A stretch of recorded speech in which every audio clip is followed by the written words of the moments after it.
Thanks for listening to the Facial Recognition Comedy Podcast. My name's Fizza Dasani. I'm Pallavi Ganalan. I'm Zara Ali. And today's esteemed guest, we have so many esteemed guests, is... Oh, I'm Mateen Stewart. I didn't know that was my turn to talk. I thought you guys were going to say my name, but I'm Mateen Stewart. Thank you. Hi, Mateen Stewart. Mateen. Hi, guys. We're so happy to have you. I'm so happy to be here. Fellow comedian. Super funny. Thank you. I'll take all the compliments. We just did a show at West Side. It was interesting. It was a very interesting show. How did it go towards the end? It was good. I mean, was this a Goonie show? Yeah. Not that I mean to call out the producers and the name of the show, but that's I love usually Ben. It's a good usually show. a fun show. Yeah, it's not a typical Santa Monica crowd, though. It was a lot more diverse because I was there last night and it was no diversity there. Oh, yeah. That's usually our shows that we do at West Side. For some reason, Santa Monica, it brings in that demographic. Yeah. Which isn't really tailored to what our show is about, but we make it work. When you We're say expanding. that demographic, you mean white people? A certain type of like liberal, politically correct white people. Let us make jokes about ourselves, guys. It's chill. Yeah. Yeah, they were. Yeah, I talked a lot about slavery last night, and they were just their buttholes were just so tight. I know. Oh my! So you inherited the same type of crowd that we get when we do our West Side show. Yeah. We sometimes get that type of white person, and then we also get like sometimes conservative brown aunties.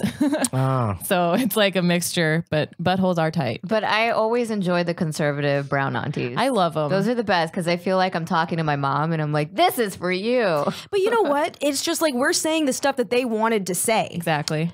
Like when my parents are watching my stand up and I say something about like, I don't know. I don't want to throw a joke in, but my mom will laugh and my dad will be like, butt tight. Yeah, I've seen that a lot with like old brown couples. Yeah. The women are like, we can laugh now. We can say this stuff. And the men are like, we don't want our daughters doing that. And I think it was like a pretty vulgar joke too. So it was just really funny to see my mom like just. That's great. Yeah. I like doing rooms. I've done a few rooms with a bunch of Indian people, and I have a bit of my stuff about because I dated an Indian girl for like 6 years. Is that why you're fluent in Gujarati? Yeah. What is that? I'm not. What is that? Was that? Where, It's on your Facebook profile. That's my. I had. I do that. digging. I put that years ago. That's so. Are old. you? No, I'm not. No. Oh, what? But I'm not. Modern name? Mateen chick? No, I don't know. Mateen. Game Well, show? I'm about to be like, he's a better Indian than I am. No, I'm not fluent. in Happy Gujarati. belated Diwali to Oh, you well, Happy thank Diwali. you, thank you, thank and you. to our Happy- listeners. Happy Diwali. You want to learn some Gujarati? Sure. My name is Mateen Maru. Mateen Maru. No. Just say, I'm sorry. That was a sentence you're going to say. Just say Maru. Maru. Nam. Mateen. Mateen. Che. Che. There you go. I knew a little bit Fluent. back in the day, but not anymore. So you guys were together for what, 6, 7 years? 6 years. 6 years, and then she realized you're a comedian and left. No, it was it was a bit of it was a It took mixture of a lot of things. It took him that long to make a joke. Yeah. No, it was a mixture. That was a part of it because when we started dating, I wasn't a comedian, and so like the lifestyle and it was just a lot. That's hard, it was right? A lot of things. Was this back in Detroit? No, it's here. I've been in LA for 13 years. He's born and raised in Detroit, though, Yeah, for our oh, listeners. wow. What were you doing in LA before comedy? I moved here to pursue acting. Yeah, you're a theater major. Yeah, I was a theater major. Like, been doing it since I was like 6 or 7 years old. And like, I came out here in 2005 to pursue my dreams. So have you been doing more theater, TV, film, I mean, commercials? I used to have a theater company that I ran for a bit, and then that folded, and then I was creatively depressed, and then I started doing stand up, and now I'm just regularly depressed. It's sad, but I'm not depressed at all. I say that jokingly, but yeah, my quality of life creatively is better since I've been doing stand up. So that's a bonus because I can still do all the other stuff.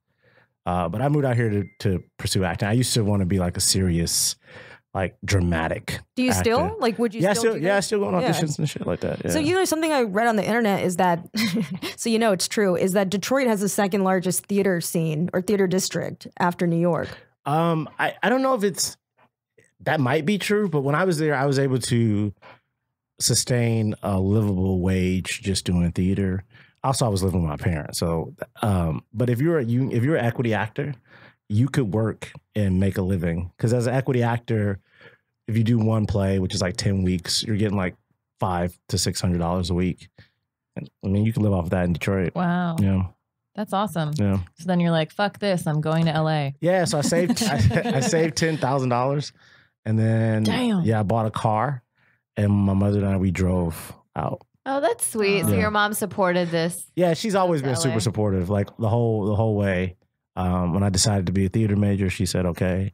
That was a part because I got a scholarship to become a theater major, so that was easy. FAMU. FAMU. Yeah, Tallahassee. so that's in Florida. Tallahassee. So nice.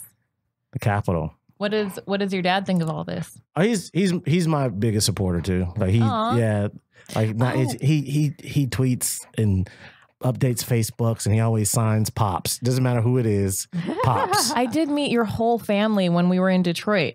Yes. Your whole family was there. Your grandfather? Was it your grandfather or your uncle? My uncle. Yo, he was definitely hitting on me. That sounds about right. He's a super old, adorable man.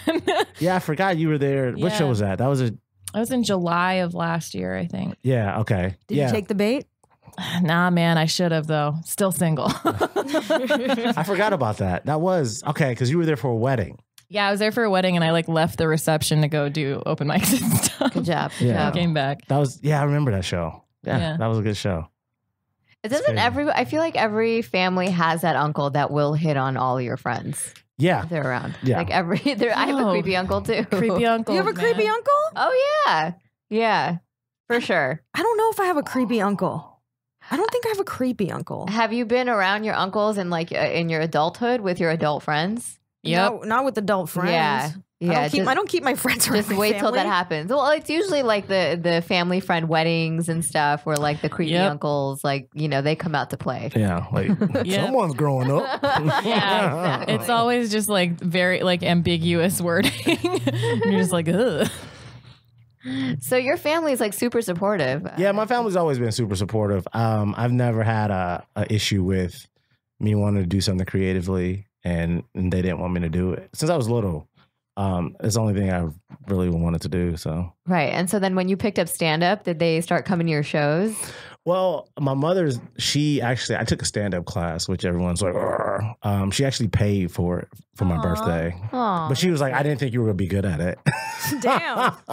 She's like, because I came from like a real like heavy drama background. Like I used to do like really serious You're a plays. trained actor. Yeah. And I was going to go to grad school and I decided not to do that. But she was just like, yeah, you want to do it? Here, I'll get it for your birthday. And then that happened and yeah, here I am. That's awesome. 7 years later. 7 years later, and you've been on Jimmy Kimmel. Yeah, I haven't done stand up. That's the only thing I'm missing from the goals. Stand up on TV. That's like the one thing I want to do.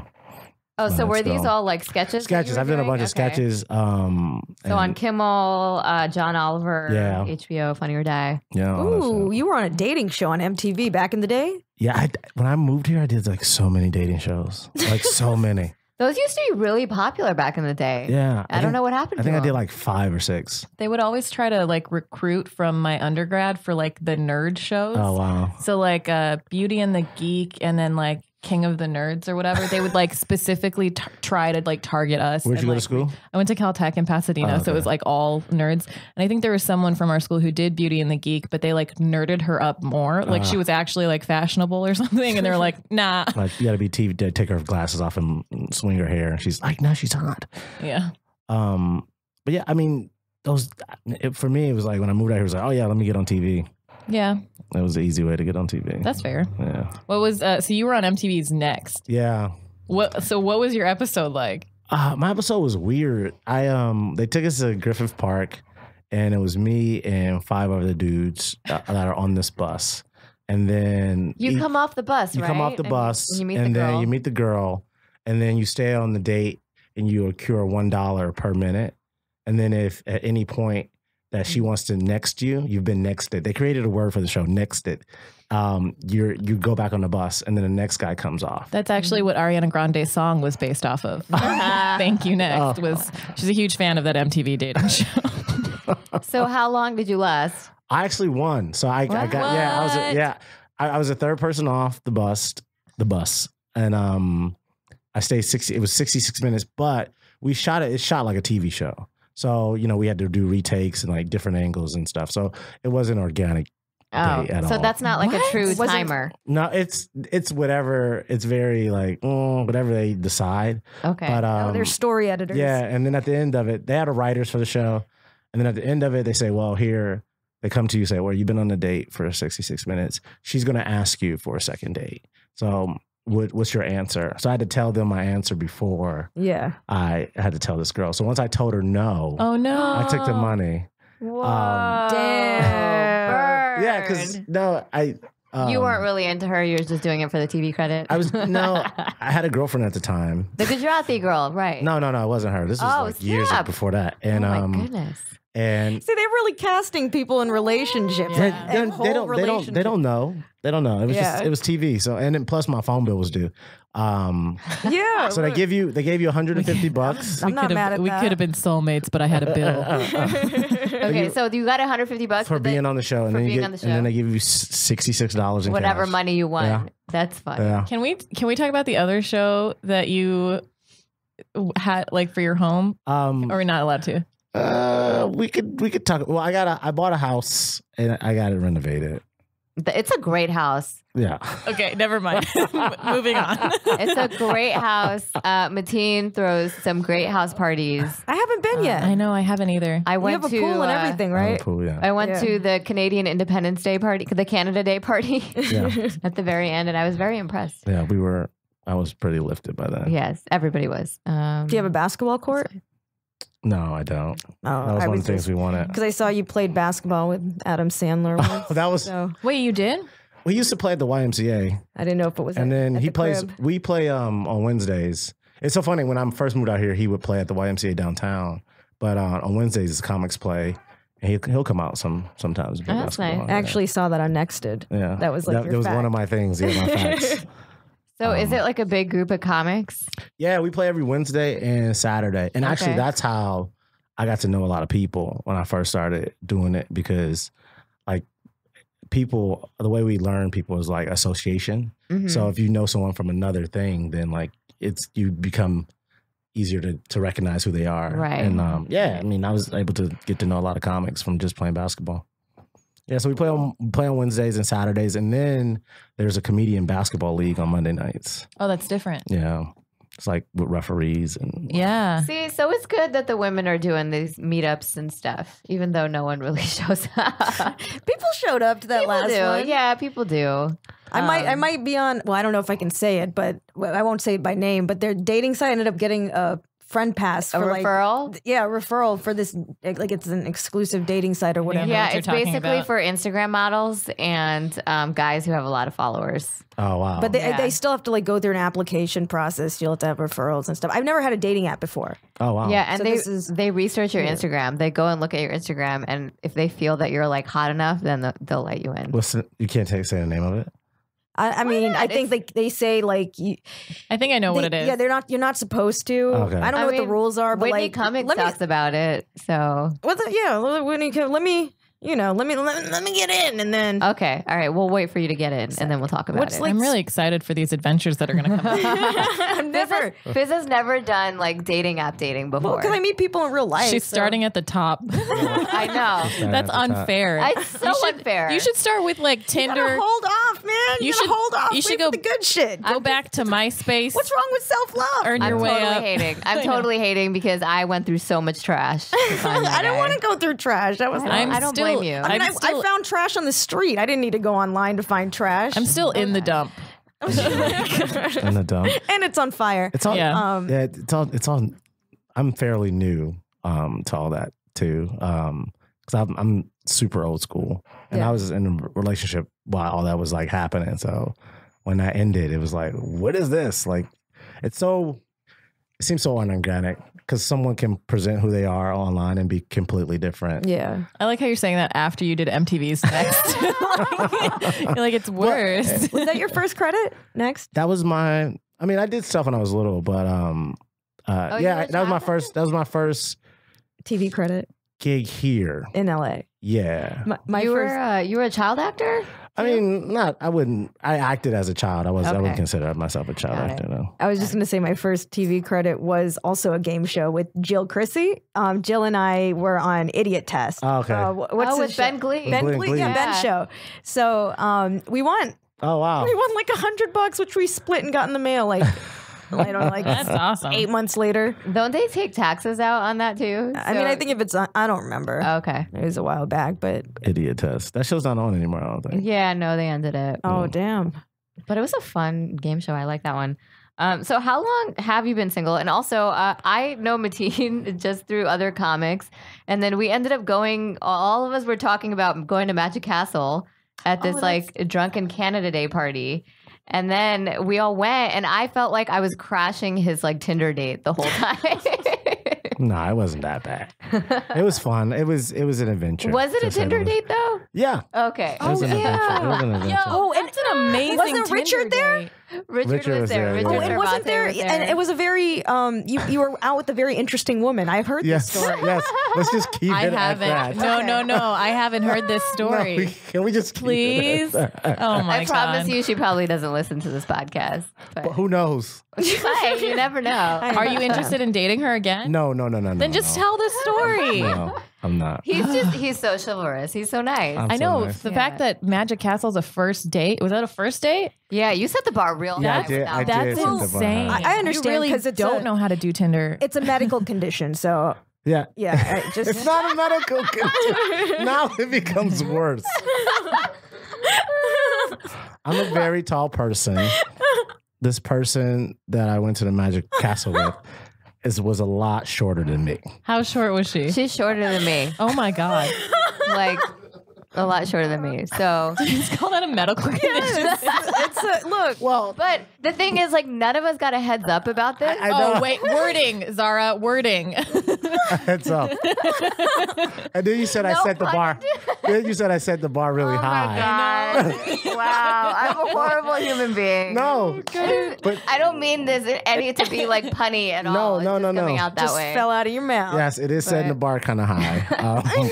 But It's amazing for Mateen to have stepped up and done that. yes. But like we were all surprised, you know, because we. Of course.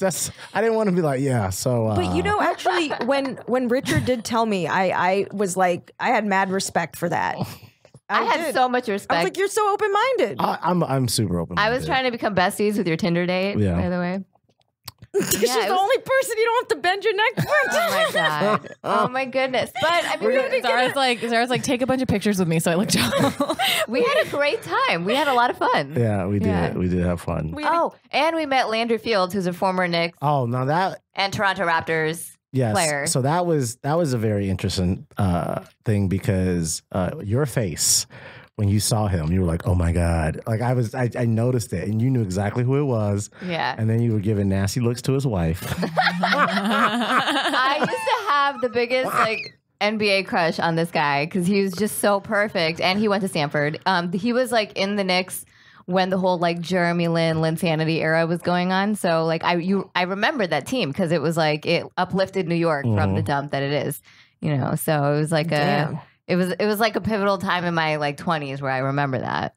So I see him at the Magic Castle. I'm sitting next to him and I'm like, oh shit, it's him. I feel like I don't know any athletes other than like the main ones. So I feel like Yeah. I feel like if I like I'm sure that they've come to the Comedy Store. Like I've seen big guys at the Comedy Store and I'm like, I have no idea who this is. Yeah. I feel like I would not be able to Yeah, and the thing recognize about basketball players, like especially the really tall ones, as soon as you see a tall person, like, oh, that guy plays basketball, he has to. But I recognized him, and I was like, wow, you knew exactly who he was. And then you were like, hey, how you doing? Like, yeah, I know who you are. I know exactly who you are.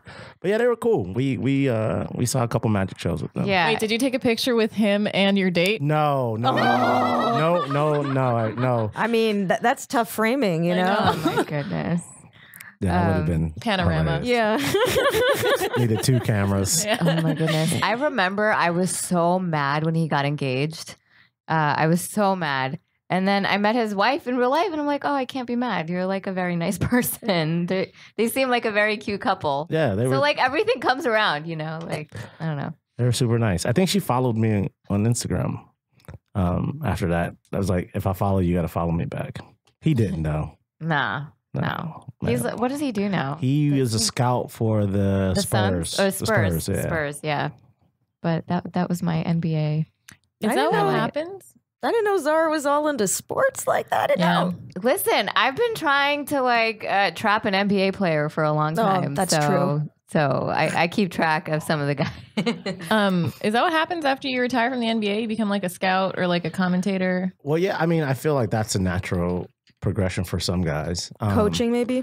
Coaching and or like managing the team. Did you see, I don't know much about sports either, but I read somewhere that Condoleezza Rice is being interviewed for the Browns. Yeah, to be head coach of the Browns. What? Yeah. She's a football person. So she was on the committee for the BCS. So she knows football. What? I'm sorry, what's BCS? It used to be a thing for college football, like to figure out who was going to play in the championship game. Got it. Now they do a playoff, but she's been involved in football for a while. So it's not like, right? Do you feel like she's qualified? Like she would do? I don't know if she's qualified to be a head coach. I mean, I feel like she could be a personnel person.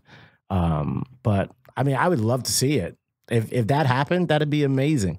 I feel like Condoleezza Rice can do whatever she wants. Yeah. I think she was like everybody's favorite person from that administration. Wait, 21 minutes ago, ABC News said, "I'm not ready to coach," Condoleezza Rice says. Well, now we know. No. All right. But she's a big Browns fan. So yeah, we'll see. It'll be interesting. That's all I know about sports. I want to name more like administrative people to coach different sports teams.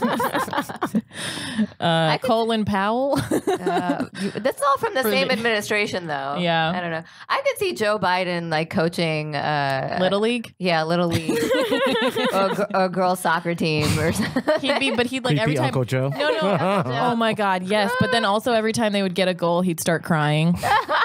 It's so beautiful. Joe Biden. He might run for president. Yeah, he's thinking about it. Michelle said she wasn't going to, and I'm sad. No, she doesn't need that. It's not over yet. You never know. It might happen at some point in the future. Hillary left the door wide open in a recent quote from her. She was like, I don't know, like she wouldn't say she wasn't going to, and then she kind of leaned towards doing it. It felt like it's probably up in the air for her too. I don't know. I don't think she should. I mean, she's lost 2 elections, But she won the popular vote both times. Yeah, I know. They're not. I don't think the Democratic Party's going to risk that again. I don't know, man. The Democrats are real bad. I mean, look, they're all both political parties are owned by the same rich people. They're just brand names. Yeah. I mean, but I do feel like in practice, there's a significant difference. It's just the facade of ethics they both stand by. Again, it's just about, I don't know. There's good people and everything, but I don't know. Okay, I'm going down the list of talking points. Mateen, you don't like French toast? No. What the fuck is that? I just. How is that possible? How dare you say that? Do you know how polarizing that statement is? I just think it's overrated. I feel like if I wanted eggs with syrup, I just get eggs and put syrup on it. I like how we're talking about politics and then we're like, nah, we have something more important to talk about. Because, we're recording this on a Sunday. I'm missing brunch for this, and I see French toast, and I'm offended. I feel like you haven't had the right French toast. That's what everyone says. How are you tasting eggs that much on French toast? Because that's what it is. No, but like eggs are in cake. You don't eat cake and be like, I'm eating eggs. No, but French toast is dipped in eggs and milk, and then I don't know. I would, if I had a meal to choose, I would never order French toast. Yeah. Ever. I will never order French toast. I mean, it's your prerogative. Yeah. And I would always order pancakes over French toast. That's fine. I understand that. But have you had French toast on multiple occasions? I've had a lot of French toast. Have you had Nutella stuffed French toast? I think that's too rich for me. Okay, here's the thing. This is what you do. And I want to encourage you to try this. She's taking it so personally. Okay. Yeah. Next time you go to brunch, order whatever you want to order, but order a brunch dessert, which is a French toast, and split it with the group of people that you're with. Yeah. We'll see. Something rich enough or something different that you haven't tried with French toast before. I'm just saying. I don't know. I'm just not a. But the issue is the egg. Oh no, I've had and the syrup. It just tastes like the ones that I've had didn't really. you just taste the syrup and the egg. That's all I But you know what? Like, I get that because my mom used to make French toast and I didn't love it because it was too much egg. Yeah. But she'd use like that thin ass like bread from the everyone's like, you got to use Yeah. like brioche. Yeah, you got to use the right brioche bread. and- It's all about the bread. French toast is like one of the things that my grandma taught me how to make. Breakfast is Your just a nanny thing. taught you how to make French French My dadi taught me how to make French toast. So Can you- dadi is can you your, explain? your paternal paternal. Yeah. Paternal and grandfather. So I don't know. Breakfast is just a big thing Grandmother. in my house. It was like the one time like we weren't fighting, you know? So like it was like a timeout. So like I've just kind of like moved on with like just I keep up the tradition of just enjoying brunch with good people and good food. Yeah, I like breakfast too, but I don't need French toast. Like for me, I would prefer not to have pancake. For me, breakfast is hearty and savory. So I rather have like eggs and grits and hash browns. Is a grits a Detroit thing too? I thought it was just like a Southern thing. I don't know. I think it's in the Midwest and the South. I mean, a lot of people from the South moved up to the Midwest. Yeah. So all my family originally came from the South. That's just Which state do you know? That's how it happened. Florida and Alabama. So we were able to trace all the way up to like 1850 something because the people that owned our family was pretty prominent in that area. Oh, wow. So they kept a lot of records. So yeah. Interesting. So when I went to school, I was able in our Black Archives. This is one reason I went to my college. In our Black Archives, they had all the Gilchrist family that owned my family.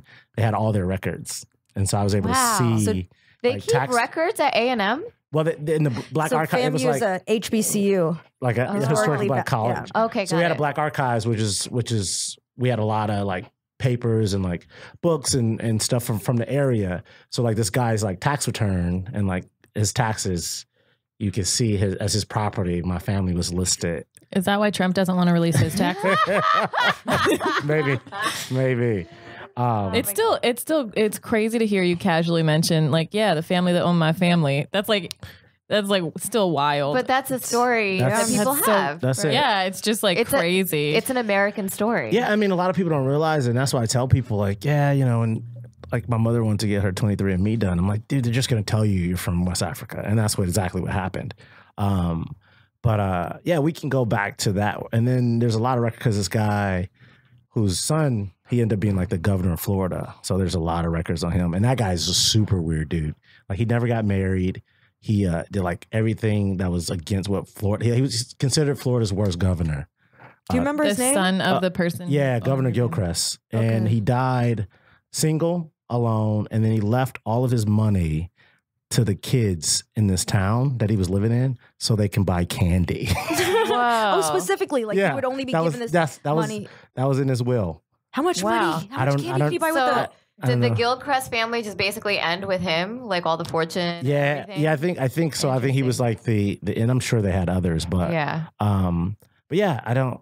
Yeah, we aren't Gilchrist. We were Whitfields, but And this is from your mom or dad's side? my mom's side. Yeah, my dad's side is also from Florida, but further south. When did the family move up north to the Midwest? So then they matriculated through Alabama, and then from Alabama, when all that like the auto industry boom, then my mother's family, they started moving up to Detroit. So like a generation ago, 2 generations? So like my the auto industry grandfather. boom was like 3 generations ago. Yeah, right? yeah. So like in the early 1900s. Yeah. Yeah. When Henry Ford was giving everybody jobs.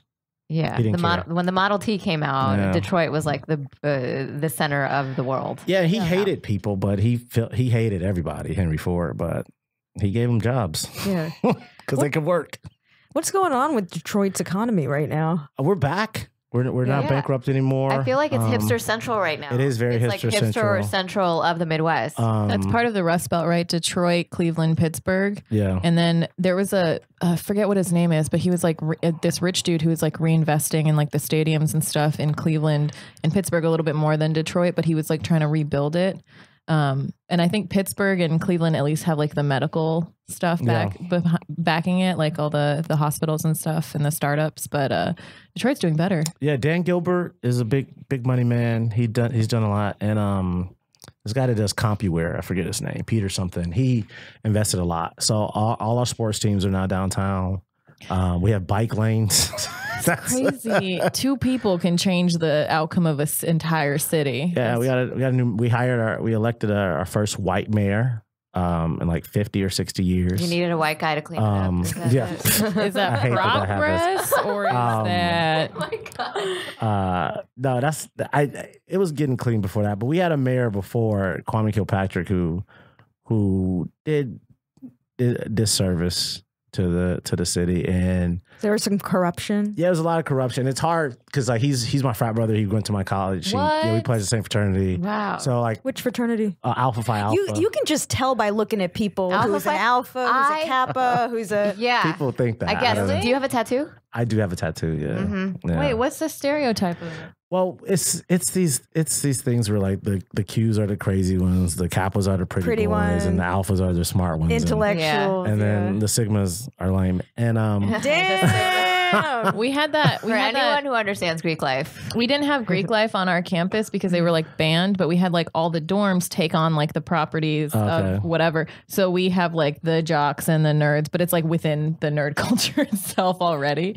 So it's similar, but I just am unaware of the So stereotypes. Since you went to an HBCU, did you only have black frats and yeah, we only had black frats. So we Yeah. only had was just the Panhandle. And so the 9, Divine 9. So the 5 guys and 4 girls. But we didn't have them all at the same time because, people get in trouble for. Did you have like one Asian guy and like one Jewish guy? No, actually, not in my school. Like there were other people at our school, but not in my fraternity. We didn't have any others. But yeah, it was. And for me, we were a lot more popular than say the football team or the basketball You team. said you have a tattoo? Yeah, I have my fraternity. So each class, we call them a line. We design our tattoo, and then we don't have to get it, but we get it. Like out of the 20 of us, I think like 4 guys didn't get it. I just had a repressed memory pop up. I did a pageant for the alphas. Oh, Is that the pageant you did in college? was that Miss Black I and did 2 Gold? pageants. Yeah, I did Okay. Miss Black and Gold. They asked, and I was like, oh, fuck it. What college did you go to? University of Miami. Okay. Yeah, in Coral Miami. Gables. Yeah. I Coral know. Gables. Yeah. Yeah. The Hurricanes. What are the pageant? What is that? It was just like a regular pageant where like you have a talent, then you have like the swimsuit section, which was her. You should see college pictures, and then we had like a question. Oh, that you had to answer. Yeah. Yeah. Did you win? No, I didn't win that one. I won you- my dorm pageant. Oh, okay. Yeah. Yeah, we had But, like- it was Miss Black and Gold. That's because our colors are black and gold. Yeah, we're Miss Black and So Gold. it's like a form of entertainment for the frat? I think it's a fundraiser. Yeah, Oh. so it's a fundraiser, and then whoever's Miss Black and Gold, she gets at my school it was like $1,000 scholarship for the following year. Oh, cool. Yeah, See, they are scholarship ladies. Yeah, quote from Miss Congeniality. Those are my 2 pageant experiences. We need to see the swimsuit first, though. Pageants are a lot of pressure. So in my sorority, we like refused to put any other girls in pageants. So we put on a male beauty pageant Yes. for all and had like members of all the fraternities in the pageant. And we called it Yes. Castle Point King because we were our address was like Castle Point. So yeah, we had a great time, and it was like a similar format. Everybody had to wear a bathing suit. They had to do a talent. They had to like do like a game show interview question, that's That's hilarious. and it was also That's for good. charity. Yeah. Did y'all do those auctions for like you auction off guys for charity and we stuff? we auction off guys and girls. I think I made $500 for the charity. one time. Damn. But then I had to go on a date with this creeper. So Yeah, we didn't do any auctions at my school. Yeah. I was gonna be like, No auctions at the Black College. That was not allowed. There's too many back in the day, but we were like, nah, we didn't do any auctions. Tapping out of the auction. Yeah, we weren't doing any auctions.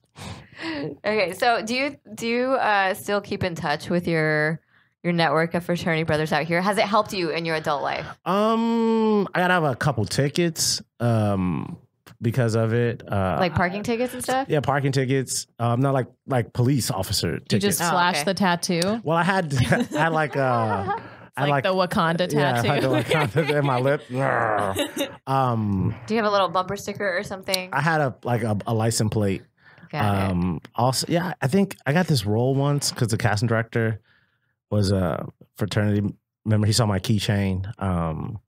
But yeah, it's I keep up with because we have Facebook groups and it's easier to keep up with a lot of people. So out of the guys that I like pledged with, I probably still talk to on a regular basis, like 4 or 5 of them.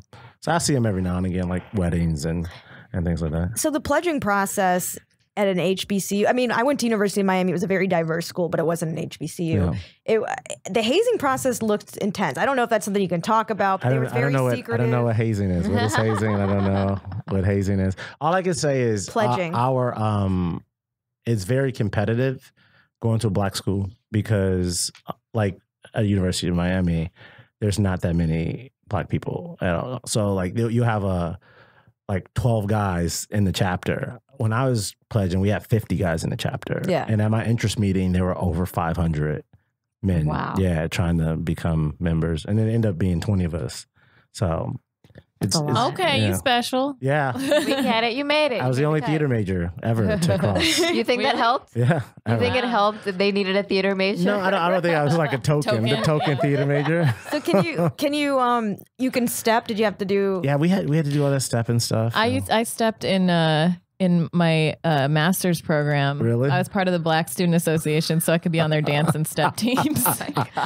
But I didn't do it with the frat. Like one of the guys who was from the frats that like stepped pretty hardcore, like choreographed and stuff. So he performed for us and like performed with us and like choreographed for us. But it's so hard. It's hard. It's hard. It's the hard. Other than like flamenco, it's the hardest form of dance I've ever done. Yeah, it's pretty hard. I wasn't on the step team because I didn't have enough time to commit to all that. But I mean, we did it when we had to do our probate show, like to show like here these guys are.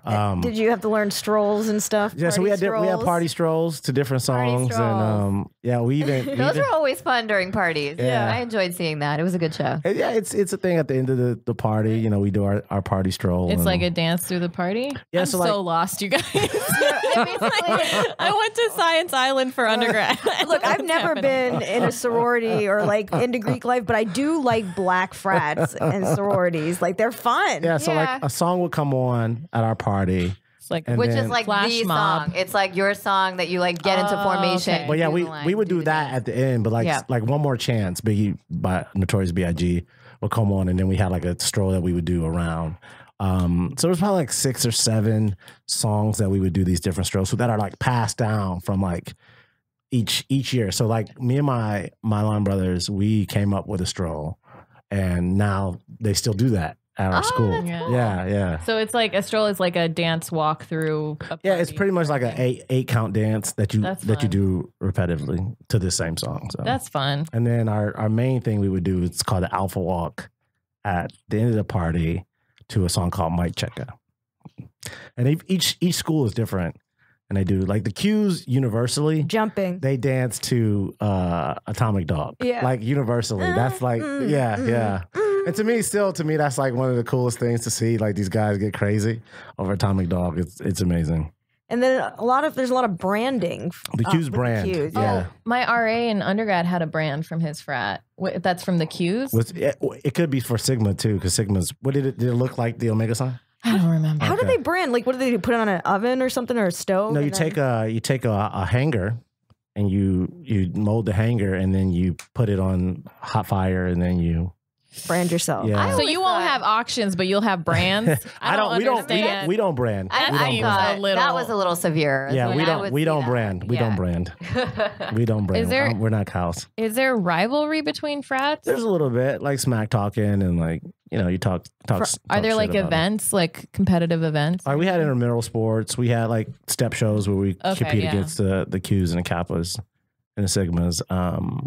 Like we want to see who does the most service, who does the most raising the money. Because like a lot of times I feel like when people think of fraternities, they have like a negative connotation about it because they see what's on TV, or like you went to a school where it's like the frats just want to fuck bitches and shit. But nah, we actually did community service every Saturday.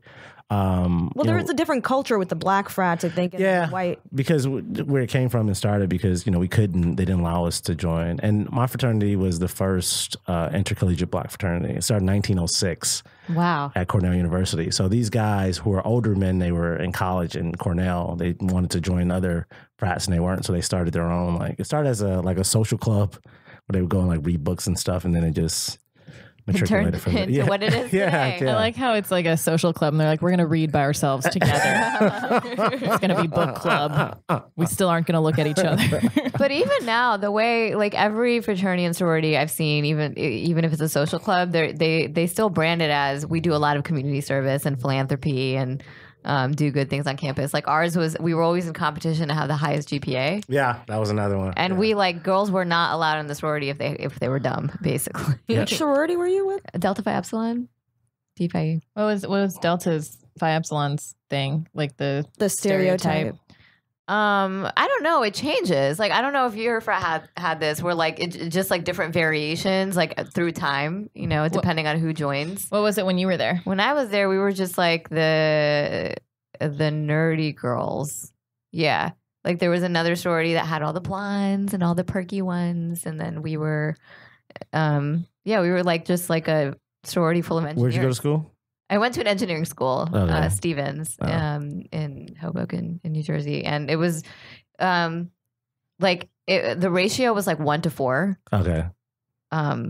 Female to male. So like the only way a lot of us women were going to make girlfriends was to join a sorority. Oh wow. So yeah, it was like 30% of the students were in like Greek life. Yeah, and I'm like, I don't want to pay to have my friends, whatever. For me, like my dad was in it, and then it was. Oh, so you were a legacy. Yeah, so I would always wonder, like, what is he doing in there with his friends? And then I was born on the same day as Martin Luther King, and then Martin Luther King was a member of my fraternity.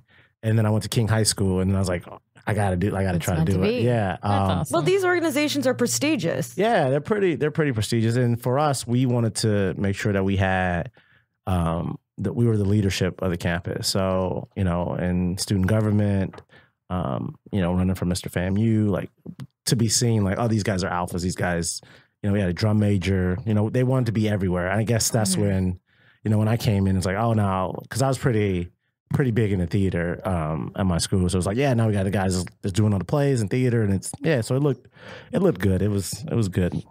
The Illuminati of your school. Exactly. Honestly, I did it to make friends and to be more connected with women. And I'm still like close friends with a lot of those girls today. Like we've all been to each other's weddings. We do annual trips. They come to my shows whenever I'm in New York. Yeah. It's a very supportive group of people. And even when I'm out here, I don't have any emblems or anything on my car. But like if I see other people's like bumper stickers or something, I'll just say hi. And then we become friends.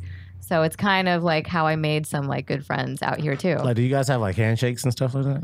No. Okay. No. I mean, no. Yeah, it's so funny. Like I was, you just don't know. And then I know you guys know Quincy Johnson. Yeah. The second, like I've been, you too? Yeah, I've been friends with him for a while, and then like. Probably like 6 months ago. Oh, he's an alpha too. Yeah. We realized we're like, and then it's just like, yeah, you know. Did you do the handshake? Yeah. That's awesome. Yeah. So there's a few alphas. There's some kappas in the comedy scene too. I've seen them. Yeah. All the pretty ones. All the pretty ones. Is that the stereotype? Gary's. Yeah. Oh my God, really? That makes so much sense. Classic kappa. That makes so much sense. I'm getting it now. He's pretty. He is pretty. Man, Gary, you ain't shit. I'll tell you to your face. Damn. Yeah, they have the stereotype of being like the light skin dudes with the. They do the camera and the woo, all that. Ugh. Sort of like the AKAs who would be the pretty girls. Ones. Yeah, they do the mirror thing and their swirl dance. There's a lot of drama with them. They used to have this thing like the brown bag test. That's awful. Yeah, but that all started from like years and years of like. That's just colorism. Yeah, colorism. But I mean, that's across the board. Yeah. For people who don't know what the brown bag test is you have to be lighter than a brown bag. Yeah, exactly. Yep. Yeah. Ooh. Yeah. I was gonna say my undergrad we have the same thing where it's like these cultures right within each dorms, and so whenever we meet someone from Caltech, we're like, oh, what house were you in? And then that tells us like a lot about that person. And then they have the same like, oh my God, I was a red too. You know, I think like I never was interested in joining a sorority because our school was very diverse and they were great with sort of collecting the multicultural students. So like that was sort of my community. Yeah. You know, and it was diverse and I had a couple communities. I mean, being in theater, that was like a community in itself where a lot of my time was spent there. But yeah, it was just nice to get out of that because a lot of times people just get stuck. I was a film student, so that was a second community. Yeah. So it seems like you had a very fulfilling life in college. And then did you move after FAMU? Did you move back to Detroit? Yeah, I moved back home for 2 years. What was that transition like? Because me at 23 post college, I was like so depressed, like learning about the real world. And I'm like, oh, this is not fun being a grown up. It wasn't really that depressing for me. I mean, I went back home because I would go home during the summers, and then, but like for me, it was just knowing that my mom still wanted me to have rules, where I was coming from a place where I went from living on my own, doing whatever I wanted to do, to coming back into her house. And my dad didn't really care, but my mom was like, well, if you're going to be out, you need to call me. She worries about you. Like if you're out past 3:00, just don't come back. But even to this day, she still does that. Like when I go home to visit, like if I'm out, she wants me to call her, and like, even though I live thousands of miles away.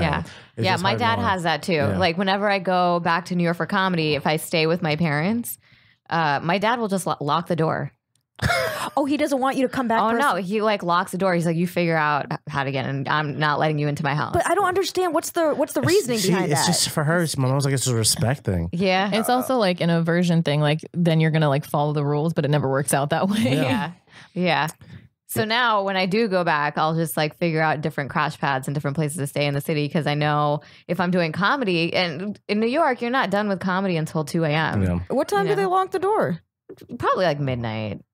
Like it's pretty, we had like security codes and all this stuff, and then my mom does stay up pretty late, but then you'll get back and she'll be like, where were you? What were you doing? Blah blah blah. Like, and it's an interrogation, so you're just like, my dad would change the security code on me. Oh wow! Because like he's just like, this is my house, my rules, kind of thing. You're this not the hotel. You're the Muslim terrorist he was worried about. I guess so. His own daughter. I guess so. He's like, I don't want to let her in. Yeah. When I turned 18, my dad didn't say, he didn't, you know how most dads are like, all right, you're legal now. My dad's like, you're lethal now. You're lethal. You're lethal. Lethal? What? Yeah. I don't know. I was just joking. You're lethal. I'm lethal. In what sense? I don't know. I'm just dangerous, I guess. At 18. At 18, once America claims that you're a grown up or an adult, like you become lethal in his eyes anyway. So your dad.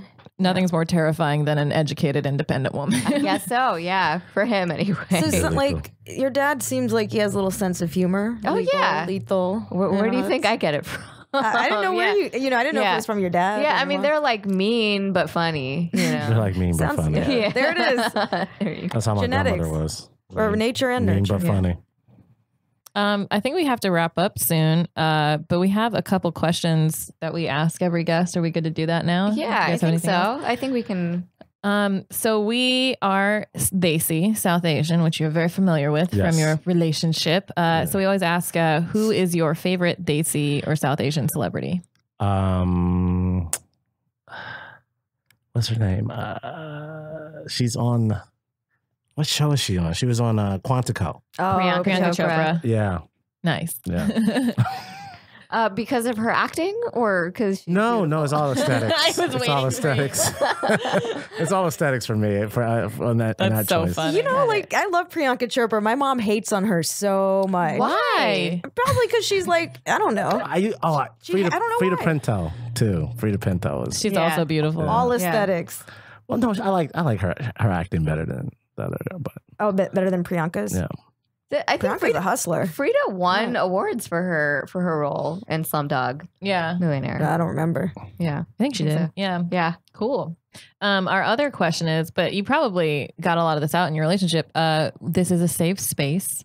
Do you have any dumb questions about our culture that you've always wanted to ask, or that you like assumptions that you might have, or no questions too dumb in this safe space? No, I was pretty in there. I was pretty like I was. How many years was your relationship? 6 years. Did you get to go and experience different events and stuff with her? So I did a lot of the holiday stuff. Nice. We went to temple. I have wardrobe. I have some traditional garb. So you That's were like my ex has kurta that too. pajama. You were ingrained in the family and the well, the culture. family thing that could be a whole podcast in its own. Yeah, but, I was going to ask because I didn't meet her mom until year 5. Her dad still doesn't know that we were together. Year 5? Yeah. Her dad still doesn't know? Her dad doesn't know that we were still together, and no one in her family knows that we lived together. And that's classic. And I had to move first out generation every time that her family came to visit. I had to Indian move all my stuff. stuff out. We lived together for 3 years. Where did you go when her family came? I just went for the day out with my friends. And did then you I get moved. it? I did, but I didn't. Because it feels hurtful. Yeah. I've been in that situation. It got to a point where, over the years and years and years of therapy afterwards, you learn that you start to not feel like you're good enough for people. And so when we would go through couples therapy, towards the end, the therapist was like, have you ever thought what it feels like to be Mateen?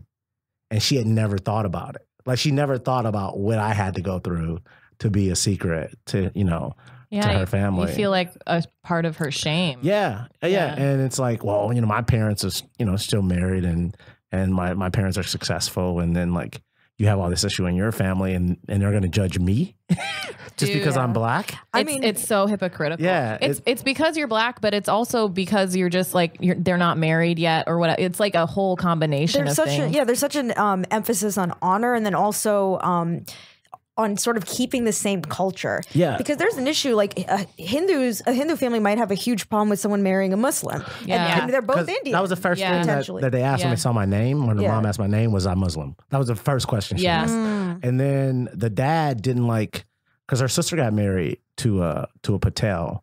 And the dad didn't like them because they were Patels, and they said they were that strict. He said Patels thought that they were better than everybody. So your girlfriend's family, ex-girlfriend's family, they were Gujarati, but a Patel is Gujarati too. Yeah, but the Patels think they're better than everybody. It's even within the Gaju family. Yeah. Yeah, my college roommate was a Shah, and she was trying her whole life to be a Patel, and she finally married a guy who was a Patel, and she changed her name right away. Like when they got engaged, she started calling herself Patel. My ex is a Shah. It's crazy. Yeah, I don't know what it is, the whole like caste system and everything. Well, I'm a Muslim Gujarati, so they don't even You should see burn us. in hell. No, I mean, I'm sure some people feel that way. I feel like they would just reincarnate you into something worse. Like that's our version, I guess. But one thing I say about tragedy, and you guys are a comic, some good stuff has come from it, and some of my realest moments have been talking about all the things that happened, and it's just different. I learned a lot, and I learned a lot about a culture that had nothing. I had nothing. I knew nothing. My ex has like all of his like outfits and stuff, and like the words he picked up and stuff. I still wear my outfits sometimes. Yeah. It's good. I still love Indian food. It's I was vegetarian for a long time too. Because for of her? Yeah. Aww. Well, I was before, and then I stayed because that was like the one good thing I had going for me. Like the one good thing. That was it. They liked that. It was like, all right, well, at least he's vegetarian. So your parents knew of her. Yeah, my parents knew of her. Yeah. But my mom, after a while, was like, what the F is going on? Like, at one point, my mother even gave us like $1,000 to put towards a wedding. I was like, yeah. And every month. So were you engaged? No, I had bought an engagement ring, but that's another man, you got to write a book about this. Are her parents together? That's subjective. I mean, it's because I was just interesting how her so mom knew. funny about Indian families. That's subjective. It's like, are they emotionally together? They're physically kind of in the same. They're house. married. They live. Okay, they're married. Yeah. So that's interesting that she keeps that secret. Like the mom keeps that secret from the father. Like, yeah, it was killing her. I feel like that happens a lot in Indian households. Like the parents like keep their secrets from each other because of like protecting each other, not wanting to cause drama and stuff. And I've seen that happen. And when I met her sister and her brother-in-law, if they would have offered me $10,000 to leave, I wouldn't have been surprised. Like, wow, because the way that dinner had went, like if they would have offered me money to like back away, because they were just like talking to like, you don't know what's gonna go, what's gonna. So were they scaring you like out of the relationship? They were trying to, because apparently the dad had some really like, he was very like not physically but emotionally abusive, and he yelled and he screamed, and she had a handicapped brother that they were worried about that lived there too. So yeah, it was just a lot going on. So I tried to be as I tried to understand as much as I could, but still, after 6 years, it was just taking a toll on me, and then I was letting that take a toll on our whole relationship because I wasn't dealing with it. So I was just doing. Well, I mean, it sounds like she wasn't dealing with it either. If she wasn't, she wasn't. But she just. I was more concerned about how she was dealing with it than she was about how I was dealing with it.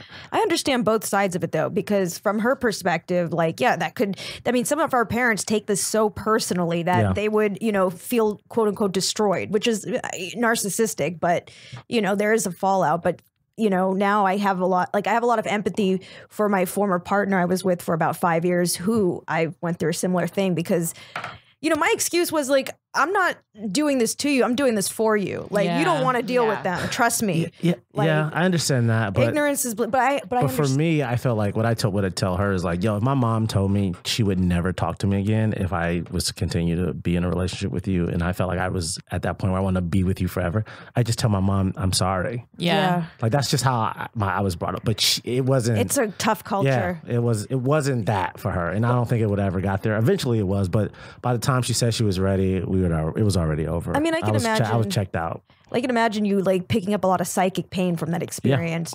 And I was acting out. I was acting out. My behavior was not that of a person that it should have been, but such is life. But now you're out on Tinder dates. No more Tinder for me. No. No more. I have a young lady that I'm seeing right now. Oh, yeah. It's going pretty well. So that's we'll great. Was she from Tinder? No, we met in real life. Whoa, that happens? Yeah. Comedians meet people in real life? Yeah, I tricked her too. What? Wait, you have to clarify. We can't leave it like that. What does that mean? No, because she's very beautiful. And so like, I don't know, I use my charm. I feel like that's not tricking. I guess. No. You feel lucky to have her. Yeah, she's good people. That's how you know you win. That's awesome.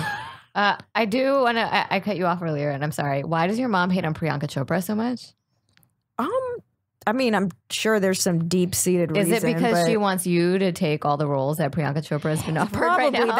That's classic Indian parent, but she'll hate on Priyanka's like looks and stuff. And Priyanka's like a beautiful woman. She's beautiful, she is. And she'll like be like, well, what does she do to get so successful? So maybe she does. It's that feeling of lack where like, oh, if she's successful, that's taking success away from me, and that's not true. I think maybe she just is in love with Nick Jonas and is upset about Priyanka. This was pre-Nick Jonas. I've been hearing that's fake though. I've been hearing it's fake news. Fake news? Really? Yeah, Priyanka Chopra and Nick Jonas.